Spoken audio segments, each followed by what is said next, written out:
Movie के starting में ही हम हॉस्पिटल के सीन को देखते हैं। उस हॉस्पिटल में एक फादर आते हैं और उन्हें हॉस्पिटल के सभी पेशेंट को काइंडली चेक करना था। उस हॉस्पिटल में एक पेशेंट होता है जो कि बहुत ज़्यादा बीमार होता है। वो पेशेंट उस फादर और नर्स से अपनी लाइफ का स्टोरी शेयर करने वाला ही होता है। वो फादर को कहता है, आप मेरे लिए एक छोटा सा काम करिए, आप एक फ्लूट लेकर आइए और उसे बजाइए, तब मैं अपना स्टोरी स्टार्ट करूँ। बदकिस्मती से जब फादर वहाँ फ्लूट लेकर पहुँचते हैं, वो पेशेंट वहीं पर दम तोड़ देता है।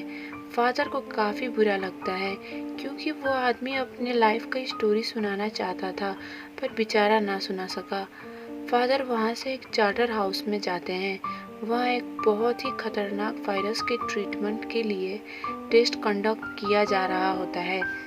फादर भी यहाँ के मेंबर बनना चाहते थे क्योंकि वो दिल के बहुत नेक और अच्छे इंसान थे।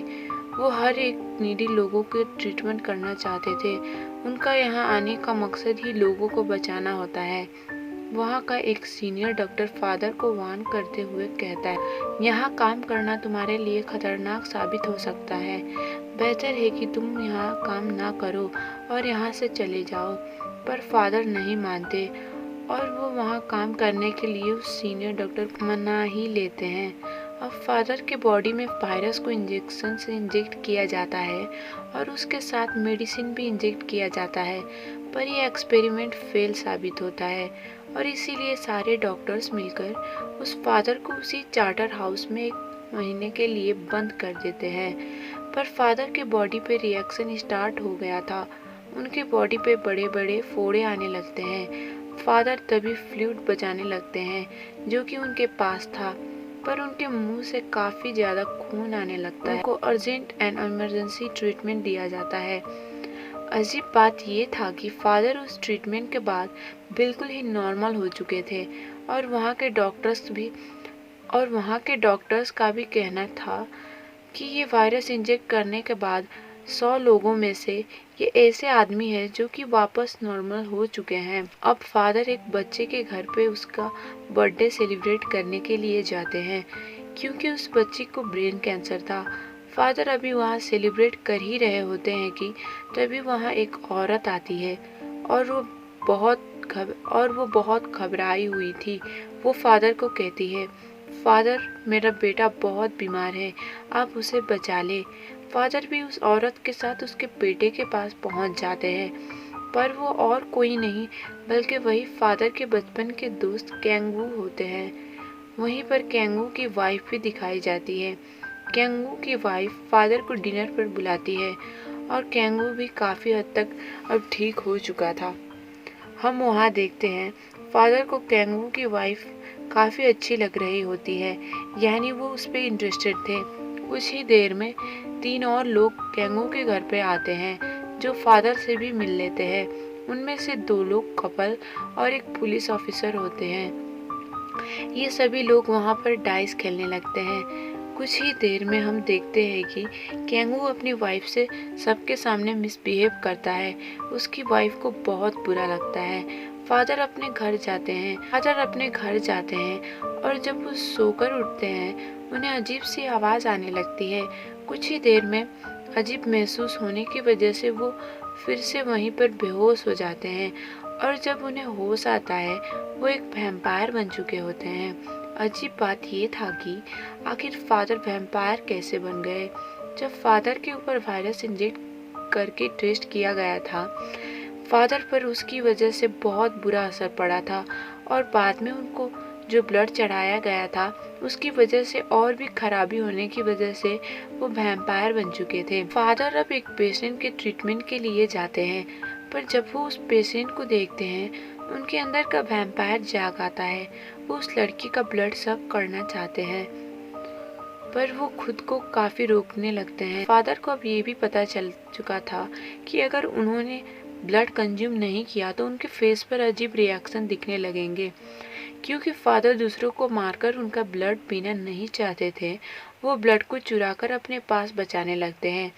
अब कैंगू की वाइफ भी फादर को काफ़ी पसंद करने लगी थी और वो अपने ग्रैंड मदर से एक रात हॉस्पिटल में स्टे करने के लिए परमिशन ले लेती है। जब कैंगू की वाइफ फादर के पास जा पहुंचती है, फादर अपना कोई भी सच उसे छिपाना नहीं चाहते थे, इसीलिए वो उसे अपना वैम्पायर होने वाला सच बता देते हैं। कैंगू की वाइफ ये सुनकर बहुत डर जाती है और भाग जाती है, पर फादर उसे फिर से लेकर आते हैं। फादर कहते हैं, हम दोनों यहाँ से काफ़ी दूर चले जाएंगे और कोई भी हमें ढूंढ नहीं पाएगा। कैंगू की वाइफ कहती है, क्यों ना तुम कैंगू को ही मार दो, तब हमारा रास्ता बिल्कुल साफ हो जाएगा।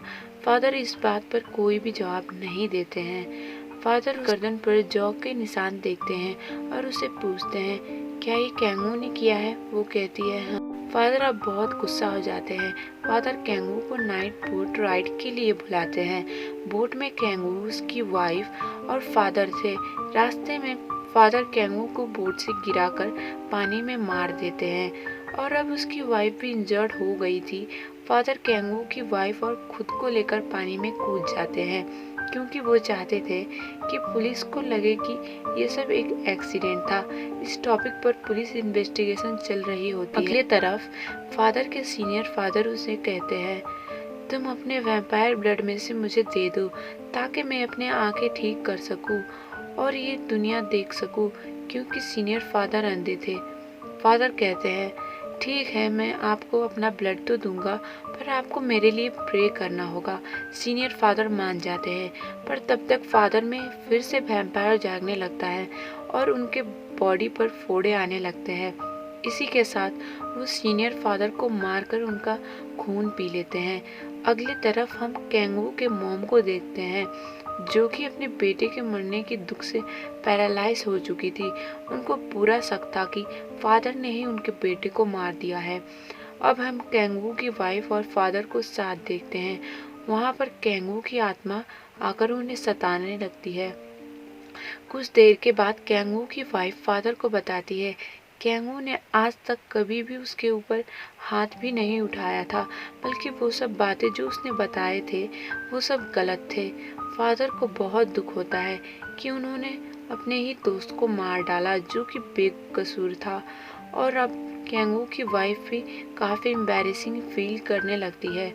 वो फादर को कहती है, मुझे मार दो, और फादर वही करते हैं। कैंगू की वाइफ को मारकर उसका ब्लड पी लेते हैं। फादर को अब बहुत अकेलापन महसूस होने लगता है और इसीलिए वो कैंगू की वाइफ को भी वैम्पायर बनाना चाहते हैं और उसे अपना ब्लड पिलाकर वैम्पायर बना देते हैं। कैंगू की मॉम ये सब कारनामे देख लेती है। कैंगू की वाइफ अब बहुत खतरनाक वैम्पायर बन जाती है और वो किसी भी इंसान को मारने लगती है और ये सब उसे बहुत मज़ा आ रहा होता है। एक दिन कैंगू की मदर उसके कुछ दोस्त को बुलाती है और डाइस पर कुछ गौर करने के लिए कहती है और कुछ ही देर में वो उन्हें बताती है कि कैंगू को उस फादर और कैंगू की वाइफ ने मिलकर मारा है। अब ताइजू किसी को अपना शिकार बनाने वाली होती है, तभी फादर वहाँ जा पहुँचते हैं।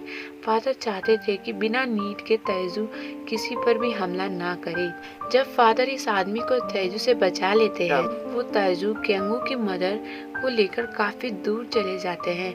वो जाकर वो जगह बहुत सुनसान था, काफ़ी दूर दूर तक कोई ह्यूमन सेटलमेंट नहीं था और तभी ताइजू समझ जाती है कि अगर यहाँ पर उनके ऊपर सन रेज आए तो वो जलकर राख हो जाएंगे। इसी वजह से वो फादर को कार में ले जाने की कोशिश करती है, पर फादर बाहर निकल कर आ जाते हैं। तेजू समझ जाती है अब ये दोनों नहीं बच पाएंगे। सुबह के वक्त सूरज की रोशनी उन पर पड़ने की वजह से वो दोनों वहीं जलकर राख हो जाते हैं। ये सब कैंगू की मॉम देख रही होती है और काफ़ी खुश हो रही होती है। तेजू और फादर के डेथ के साथ ही ये मूवी यहीं पे एंड कर जाती है।